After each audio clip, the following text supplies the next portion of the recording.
Um resultado histórico, meus caros, ou melhor, uma goleada histórica no Estádio do Dragão na noite deste domingo, pela 24ª rodada do Campeonato Português. O clássico entre Porto e Benfica, e os Dragões amassaram, venceram por 5-0 os encarnados, e vocês podem chamar do que quiserem, de baile, de show, de atropelo, de amasso, de chocolate, enfim, foi tudo isso que aconteceu na noite deste domingo. E algo especial porque não acontecia um resultado tão largo em termos de gols como esse desde 2010, quando o Porto de André Vilas-Boas venceu o Benfica de Jorge Jesus também por 5-0 no Estádio do Dragão. Então entra aí para o livro da história deste clássico. E mais do que isso, com uma nota de brasileiros, obviamente, do Futebol Clube do Porto. Começando com o Galeno, né? Que foi um dos melhores em campo, se não o melhor, marcando os 2 primeiros gols da partida e ainda dando uma assistência.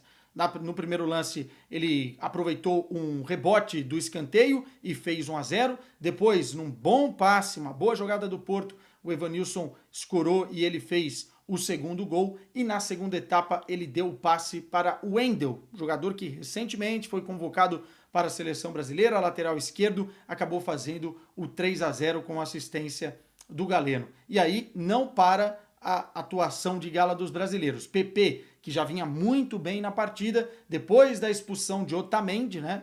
Jogador da seleção argentina, acabou tomando o cartão amarelo, o segundo dele no jogo, e foi expulso. PP fez o 4-0 e o 5-0 já no apagar das luzes no Estádio do Dragão, marcado aí por Namazo.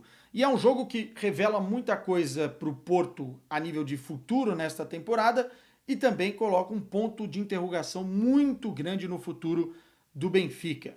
Neste exato momento, o Sporting, com um jogo a menos, lidera o Campeonato Português com 59 pontos. O Benfica tem 58 pontos, tem esse jogo a mais que os sportinguistas, ou seja, essa vantagem ainda pode ser de 4 pontos. E o Porto tentando alcançar o Benfica na tabela de classificação. Neste exato momento, depois dessa vitória, tem 52 pontos. E por que eu digo que para o Porto pode ter sido importante? Estamos falando das vésperas aí de um confronto de mata-mata da Liga dos Campeões. O Porto agora, depois desse resultado, pega o Portimonense na próxima sexta-feira e na outra semana enfrenta o Arsenal, sendo que venceu o primeiro jogo por 1-0. É um resultado que dá confiança e que mostra muitas qualidades a nível de jogo grande para esse time portista. Não apenas no setor defensivo, já que o time não tomou nenhum gol, mas especialmente no setor ofensivo. E aí estamos falando de uma pressão alta muito bem feita para cima do Benfica desde o primeiro minuto. Não deixou o Benfica respirar, um trabalho coletivo e coordenado muito grande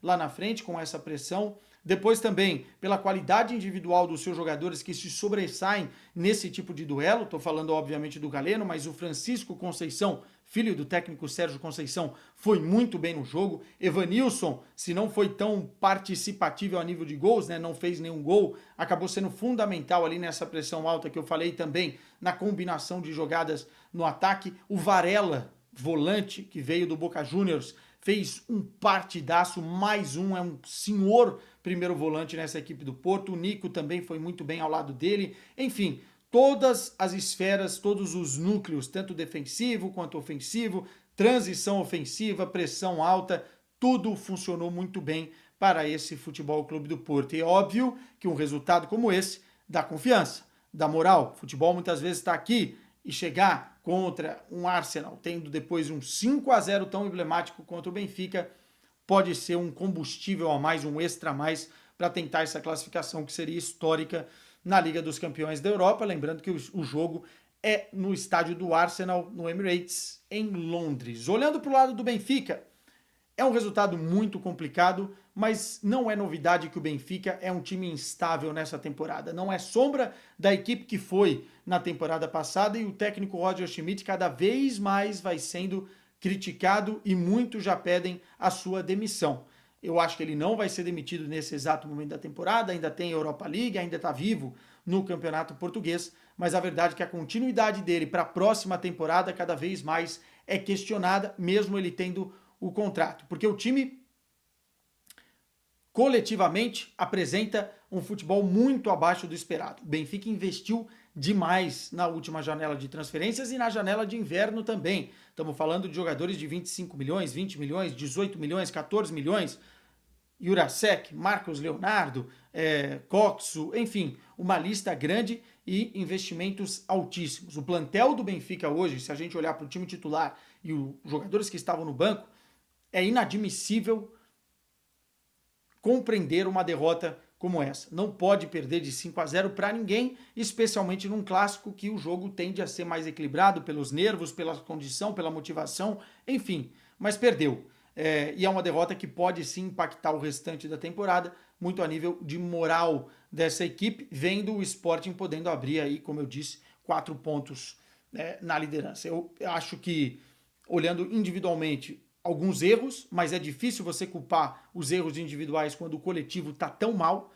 O time não consegue se encontrar dentro de campo no que fazia tão bem na temporada passada, como, por exemplo, uma pressão alta no adversário, recuperar muito rápido a bola depois de perdê-la, né? O tal do Gegenpressing, característico de treinadores alemães. Isso tudo acontecia muito bem na temporada passada.